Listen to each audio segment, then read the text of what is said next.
First of all, First Minister, today is the 50th anniversary of the worst hotel fire in Scotland at Oban Esplanade Hotel. 10 lives were lost, but many were saved as the town rallied to the rescue, including local firemen. Would you like to pay tribute today to the Scottish Fire and Rescue Service for leaping into danger from their beds at any call? Well, I'd like to pay tribute to the Scottish Fire and Rescue Service.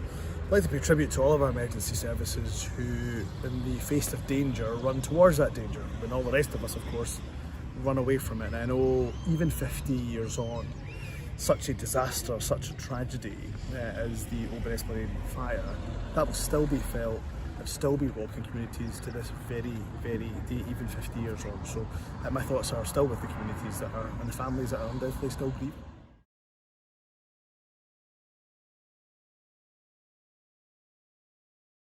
No, they shouldn't, and first and foremost, let's be absolutely categorical about the fact that any loss of resilience on the ferry network service is one that we feel deeply in the Scottish Government, because we know it impacts people, we know it's a lifeline, it's an important connectivity, tool of connectivity, vital route of connectivity for businesses right across our island communities. So we don't take lightly any disruption on the network whatsoever. That's why we're investing in additional vessels, so we expect to have 6 new vessels by 2026. Of course, for this year alone, we've managed to charter some additional tonnage as well in terms of the MV Alfred. So we'll do everything we can to bolster the resilience of that ferry network.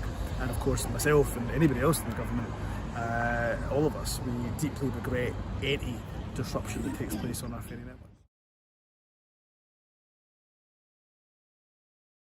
Look, I expect there to be improvement year on year in terms of the ferry service. As I say, we have additional vessels coming on board, but we expect to see that improvement. Anything we can do above and beyond the new vessels that are coming on board and online, anything that we can do above and beyond that to strengthen the resilience of the network, will absolutely do.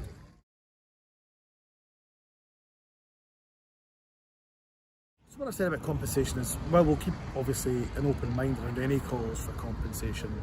When, for example, deductions are made from CalMac, what we tend to do is reinvest that into strengthening the fleet. So I'll give you an example of the additional tonnage that we've managed to secure with the MV Alfred. Part of that payment came from the deductions it took from CalMac, so reinvesting it back into the ferry network to bolster the resilience of that network. So I think that's the appropriate way to probably use those deductions from CalMac.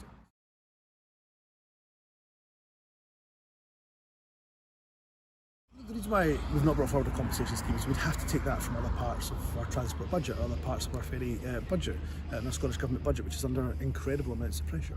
So we are much better, I think, using funds that we can to bolster the network at this moment, as opposed to looking at compensation schemes.